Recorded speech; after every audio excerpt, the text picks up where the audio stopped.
तो जैसा कि लास्ट एपिसोड में हमने देखा था कि जिन और उसके साथी एक अननोन डंजन में पहुंच चुके थे और उस डंजन में बहुत सी मूर्तियां थी जिन्होंने उनके काफ़ी ज़्यादा साथियों को मार दिया था और वो काफ़ी खतरनाक मूर्तियां थी।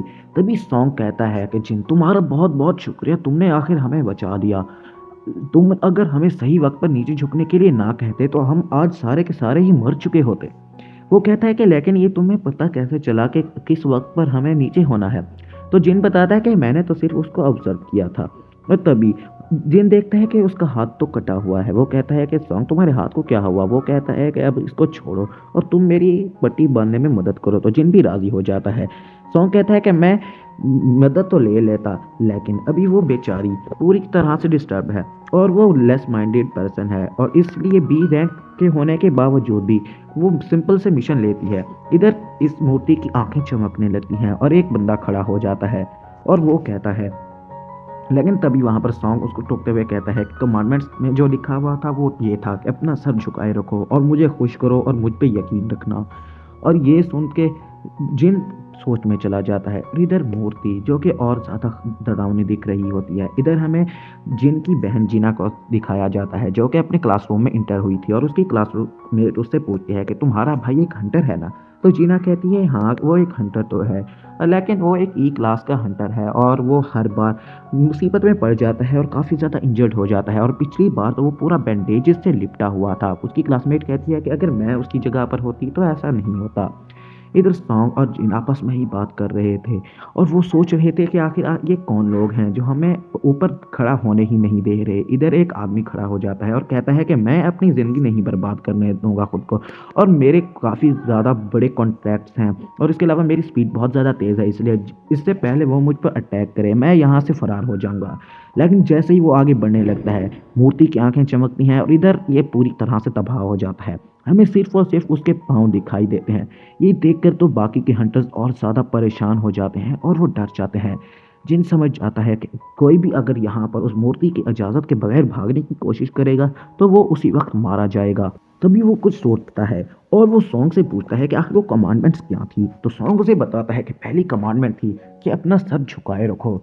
तो जिन थोड़ा सोचकर उस मूर्ति के सामने जाने लगता है। सॉन्ग उसको रोकता है कि तुम क्या कर रहे हो, तुम मारे जाओगे, अगर तुमने ऐसा किया तो वो मूर्ति तुम्हें भी मार डालेगी।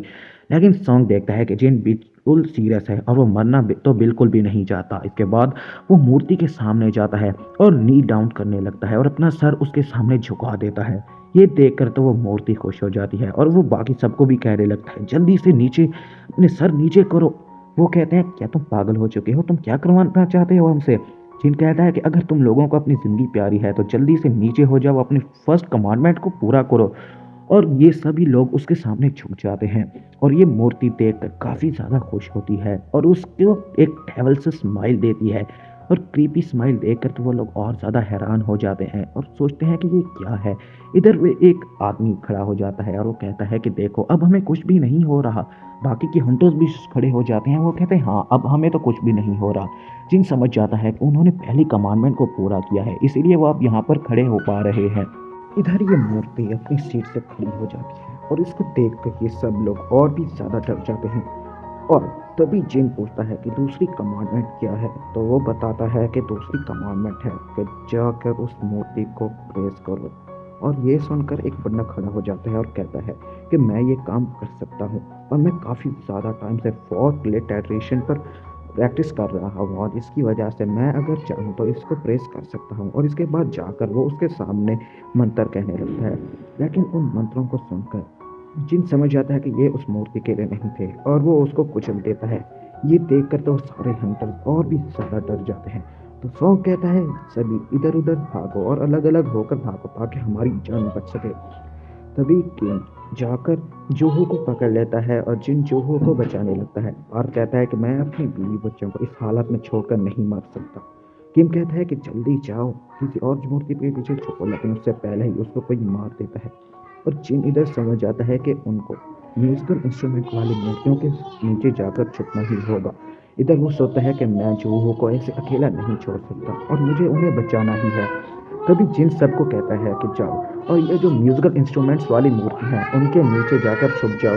जिन की बात सुनकर सभी लोग उन मूर्तियों के नीचे जाने लगते हैं और उनको समझ आता है कि दरअसल इस मूर्ति को प्रेस करने का मतलब है कि वो म्यूजिकल इंस्ट्रूमेंट वाली मूर्तियों के नीचे जाकर खड़े हो जाए। और इधर किम भी एक मूर्ति के नीचे आ जाता है। जिन और जोहू एक मूर्ति के नीचे थे, लेकिन वो मूर्ति म्यूजिक प्ले नहीं कर रही थी। तो जिन समझ जाता है कि इस मूर्ति के नीचे सिर्फ एक बंदा ही खड़ा हो जाता है, इसीलिए वो जिन्हो को वहीं पर खड़ा होकर खुद भागने लगता है। लेकिन उसके ऊपर एक मूर्ति अटैक कर देती है, लेकिन वो बार बार उस अटैक से बचता है और एक और मूर्ति के पीछे जाने लगता है। धोने की वजह से उसको समझ नहीं आता कि ये म्यूजिकल इंस्ट्रूमेंट वाली मूर्ति है या कोई और, लेकिन वो एक शील्ड वाली मूर्ति थी और उसने उसके ऊपर अटैक कर दिया था। उस मूर्ति के अटैक से जिन्हो बच तो जाता है, लेकिन उसकी एक टांग जख्मी हो जाती है और वो फिर भी रेंग रेंग कर बाहर निकल रहा था और वो हार मानने के लिए बिल्कुल भी तैयार नहीं था। तभी वो भी जाकर एक मूर्ति के नीचे खड़ा हो जाता है और वो बच जाता है। और जो बड़ी मूर्ति थी वो भी आखिर जाकर शांत हो जाती है। इधर उसकी दोस्त उसको बचाने के लिए आगे आने लगती है और वो जिन को हील कर रही होती थी। और जिन्हो इतना ज़्यादा एनर्जी लगाती है कि जोहू के मुंह से खून निकल आता है और ये हालत बहुत ज़्यादा गंभीर होती जा रही थी और सभी हंटर्स काफ़ी ज़्यादा परेशान थे। और वो सोचते हैं कि चलो दूसरी कमांडमेंट भी पूरी हो चुकी है। और जिन पूछने लगता है कि आखिर तीसरी कमांडमेंट क्या है, तो तीसरी कमांडमेंट का है कि तुम्हें मूर्ति पर यकीन रखना होगा। और वो बात करने लगते हैं कि अगर हमें यहाँ पर कोई बचाने आ जाए तो क्या होगा। और तभी वहाँ पर वो मूर्ति इशारा करती है और वहाँ पर एक एल्टर आ जाता है। उस एल्टर को देखकर सभी लोग समझ जाते हैं कि ये तो सेक्रीफाइस करने के लिए है। और ये देख कर किंग सॉन्ग को कहता है कि तुमने कहा है कि तुम हमारी जिम्मेदारी उठाओगे, इसीलिए अब तुम्हें ही सेक्रीफाइस करना होगा। अब सॉन्ग भी इसके लिए रेडी हो जाता है और वो कहता है कि जब गलती मेरी है तो मुझे ही जाना होगा। जिन कहता है कि इसमें गलती सिर्फ सॉन्ग की नहीं बल्कि गलती हमारी भी है। और वो देखता है कि सॉन्ग को कुछ नहीं हुआ बल्कि उसके पास थोड़ी सी आग जमने लगती है। और वो हंटर को कहता है कि क्या तुम लोग मुझे उस अल्टर के पास लेकर जा सकते हो, और मैं गारंटी देता हूँ कि वहाँ पर हमें कुछ भी नहीं होगा, तुम्हें मुझ पर यकीन करना होगा। और जैसे ही 3 और बंदे जाते हैं तो 3 और फायर्स वहाँ पर जलने लगती हैं। जिन सॉन्ग से पूछता है कि हमारे पास कितना टाइम है और हमें कोई बचाने आएगा भी या नहीं। तो सॉन्ग कहता है कि जब तक वो आएंगे तब तक ये मूर्ति हमें तबाह कर चुकी होंगी। और 7 दिनों बाद एक डेंजन का गेट खुलता है और उसको हम डेंजन ब्रेक कहते हैं। अगर ऐसा हुआ तो यहाँ के सभी मॉन्स्टर्स हमारे वर्ल्ड में आ जाएंगे और वो उस वर्ल्ड में तबाही मचा देंगे। जिन सोचता है कि अगर हमने जल्दी से जाकर गेट को बंद नहीं किया तो ये मूर्तियाँ हमारे वर्ल्ड में आकर हमें डिस्ट्रॉय कर देंगी। इधर हमें जीना को दिखाया जाता है जो कि जिन की मॉम के साथ बैठी हुई होती है और वो अपनी मॉम को काफ़ी ज़्यादा बातें बता रही होती है। और दोबारा से सीन उसी डंजन पे शिफ्ट होता है और इधर जिन सबको कहता है कि तुम सभी इस सर्कल के अंदर आ जाओ। और सभी ऐसा करते हैं और वो लोग उसी जगह के अंदर आ जाते हैं। और वहाँ पर और ज़्यादा फ्लेम्स आती हैं और एक ब्लू चिंगारी बाहर निकलती है जिसकी वजह से वहाँ पर ब्लू फ्लेम्स क्रिएट हो जाती हैं और दरवाज़ा पूरी तरह से खुल जाता है। सभी लोग आपस में बात करने लगते हैं कि ये एक ट्रैप है या फिर ये सच में दरवाज़ा खुल चुका है और हमें यहाँ से जाना है। तो वो लोग ऐसा ही सोच रहे थे और जिन उनको कहता है कि तुम लोग ठहर जाओ, अगर किसी ने यहाँ से हिलने की कोशिश की तो यहाँ पर फ्लेम्स पहुँच जाएंगे और अगर ऐसा हुआ तो ये मूर्तियाँ हमारे पर अटैक कर देंगी। और मूर्तियाँ वहाँ पर उनके पास आने लगती हैं और जिन कहता है कि उन मूर्तियों को देखते रहो, लेकिन एक लड़की डर कर भाग जाती है वहाँ से और उसकी फ्लेम बुझ जाती है और वहाँ पर दरवाज़ा थोड़ा सा क्लोज हो जाता है। तो वो ये लोग समझ जाते हैं कि जैसे जैसे यहाँ पर लोग भागते जाएंगे तो यहाँ की फ्लेम भी बुझती जाएंगी और जैसे जैसे फ्लेम बुझ जाएंगी डोर भी क्लोज होता जाएगा। वो लोग अपना बैलेंस मेंटेन कर रहे थे लेकिन उनसे कंट्रोल भी नहीं हो रहा था क्योंकि उनको डर भी लगा हुआ था। जिन समझ जाता है कि ये उनकी थर्ड कमांडमेंट है जो कि है कि इस मूर्ति पर यकीन रखना है, इसीलिए वो हमारा पेशेंस चेक कर रहे हैं।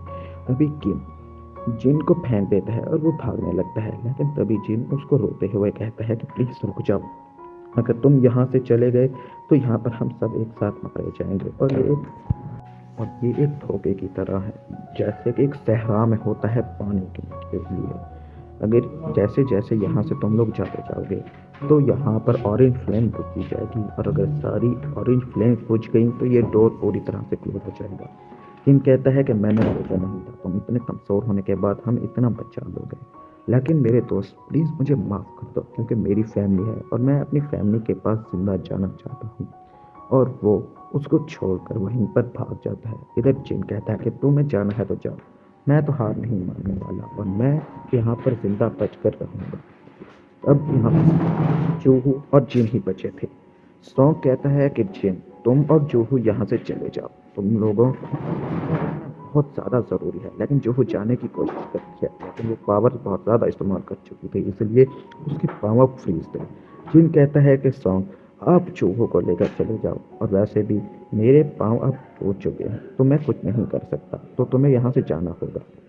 तब एक जिन अपने पास का वो क्रिस्टल निकालता है और वो जूहो को देते हुए कहता है कि मैंने तुमसे प्रॉमिस किया था कि मैं बाहर जाकर तुम्हें खाना खिलाऊंगा। और वो उसको देते हुए कहता है कि तुम बाहर जाकर कुछ खाने के लिए खरीद लेना। जूहू रोने लगती है और कहती है कि मैं तुम्हें अकेला नहीं छोड़ के जाऊंगी। लेकिन सॉन्ग उसको पीछे से आकर स्टैप कर देता है और उसको बेहोश कर देता है और कहता है कि सॉरी, लेकिन मेरे पास ज़्यादा टाइम नहीं। और वो जूहू को लेकर वहाँ से जाने लगता है।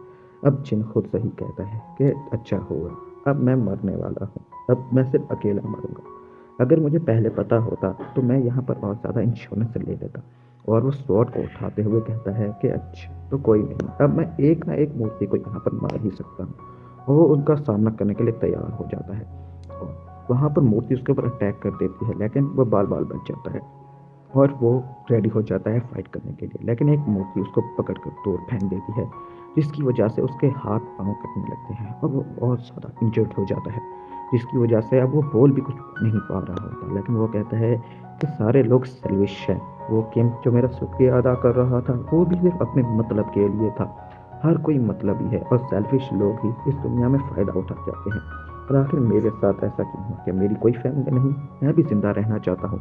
और वो नीचे गिरने लगता है और उसको एक मूर्ति उस एल्टर के ऊपर फेंक देती है और वो रोने लगता है और कहता है कि मैं जिंदा रहना चाहता हूँ, काश मुझे एक और मौका मिल जाए। और तभी वहाँ पर वो एल्टर के ऊपर पड़ा हुआ होता है और वहाँ पर एक ब्लू फ्लेम सारी गायब होने लगती हैं और वहाँ पर एक स्क्रीन पॉपअप होती है और वहाँ पर उस पर लिखा हुआ था the secret quest courage of the week. क्या तुम इसे एक्सेप्ट करते हो? और तुम्हारे पास सिर्फ और सिर्फ 0.02 सेकंड है। अगर तुमने एक्सेप्ट नहीं किया तो तुम मर जाओगे। तो जिन भी उसको एक्सेप्ट कर लेता है और इसी के साथ हमारा ये एपिसोड यहीं पे एंड हो जाता है। और मिलेंगे आपसे नेक्स्ट एपिसोड में। Tata bye.